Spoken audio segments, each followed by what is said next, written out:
ಇವತ್ತು ಬಂದಿರೋದು ಯಲ್ಲಮ್ಮಗುಡ್ಡಕ್ಕೆ. ಯಲ್ಲಮ್ಮಗುಡ್ಡ ಇದೊಂದು ಉತ್ತರ ಕರ್ನಾಟಕದ ಪ್ರಸಿದ್ಧವಾದ ಸ್ಥಳ. ಇದಕ್ಕೆ ಬರಬೇಕಾದ್ರೆ ಬೆಳಗಾವಿಯಿಂದ 78 ಕಿಲೋಮೀಟರ್ ಆಗುತ್ತೆ. ಹಾಗೆ ಧಾರವಾಡದಿಂದ ಬಂದರೆ 35 ಕಿಲೋಮೀಟರ್ದಲ್ಲಿ ಬರ್ಬೋದು. ಇದು ಉತ್ತರ ಕರ್ನಾಟಕದ ಒಂದು ಪ್ರಸಿದ್ಧವಾದ ಒಂದು ಯಾತ್ರಾ ಸ್ಥಳವಾಗಿದೆ. ಇಲ್ಲಿ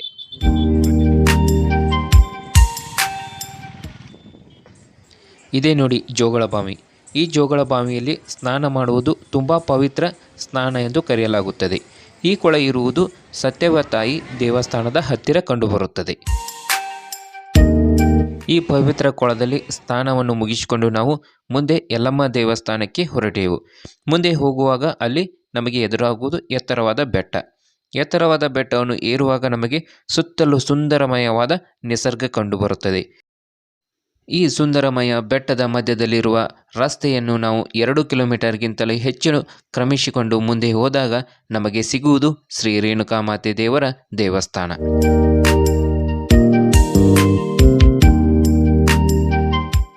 ಮುಂದೆ ಹೋದಾಗ ನಮಗೆ ಸಿಗುವುದು ಭಂಡಾರಮಯವಾದ ರಸ್ತೆಗಳು, ಏಕೆಂದರೆ ಇಲ್ಲಿ ತುಂಬ ಭಂಡಾರವನ್ನು ಆಡಲಾಗುತ್ತದೆ.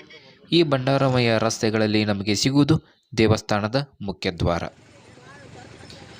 ಈಗ ನೀವು ನೋಡ್ತಾ ಇದ್ದೀರಲ್ಲ, ಇದು ಜನಗಳಿಗೆ ಕ್ಯೂ ಮಾಡಲು ಇರುವಂಥ ಒಂದು ವ್ಯವಸ್ಥಿತವಾದ ಸ್ಥಳವಾಗಿರುತ್ತೆ. ಇದು ದೇವಸ್ಥಾನದ ಹೊರವಲಯವಾಗಿದ್ದು ಇಲ್ಲಿ ದೇವಸ್ಥಾನದ ಪ್ರದಕ್ಷಿಣೆ ಹಾಕಲು ನಮಗೆ ಜಾಗವಿರುತ್ತದೆ. ಇದೇ ನೋಡಿ ಶ್ರೀ ರೇಣುಕಾಮಾತೆಯ ಮುಖ್ಯ ದೇವಸ್ಥಾನ.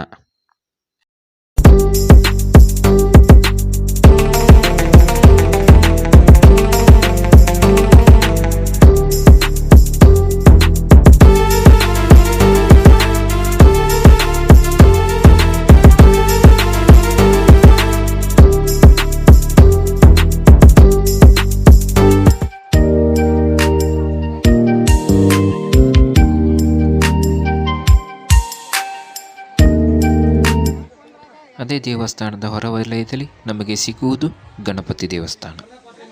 ಇದೇ ನೋಡಿ, ಇದನ್ನು ಎಣ್ಣೆಗೊಂಡ ಎಂದು ಕರೆಯಲಾಗುತ್ತದೆ. ಇಲ್ಲೇ ನೀರು ಬಹಳ ಪವಿತ್ರವಾಗಿರುತ್ತದೆ. ಈ ನೀರನ್ನು ಕುಡಿಯುವುದರಿಂದ ಮತ್ತು ಈ ನೀರಿನಿಂದ ಸ್ನಾನ ಮಾಡುವುದರಿಂದ ನಮ್ಮಲ್ಲಿರುವ ರೋಗ ರುಜಿನಗಳು ದೂರವಾಗುತ್ತವೆ ಎಂಬ ನಂಬಿಕೆ.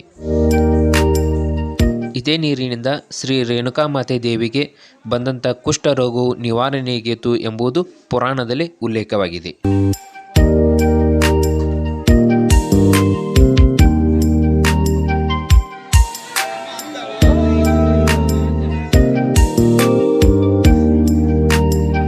ಹಾಗೆ ಇಲ್ಲಿಂದ ನಾವು ಹಾಗೆ ಮೇಲೆ ಏರಿಕೊಂಡು ಹೋದಂತೆ ಸಿಗುವುದು ನಮಗೆ ಶ್ರೀ ರೇಣುಕಾದೇವಿಯ ಮಾತೆಯ ಪತ್ನಿಯಾದಂಥ ಜಮದಗ್ನಿ ದೇವರ ಒಂದು ದೇವಸ್ಥಾನ.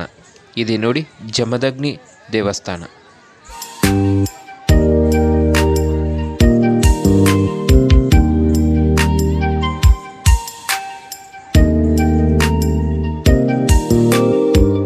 ಇದನ್ನು ಕಂಟಲಿ ಎತ್ತು ಎಂದು ಕರೆಯಲಾಗುತ್ತದೆ.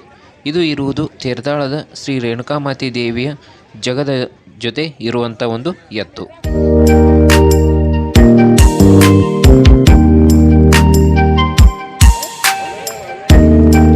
ಇಲ್ಲಿಂದ ನಾವು ದೇವಸ್ಥಾನದ ದರ್ಶನವನ್ನು ಮುಗಿಸಿಕೊಂಡು ಹಾಗೆ ಕಟ್ಟೆಗಳನ್ನು ಏರುತ್ತಾ ಮೇಲೆ ಬಂದಾಗ ನಮಗೆ ಸಿಗುವುದು ಬ್ರಹ್ಮದೇವರ ಕಟ್ಟೆ.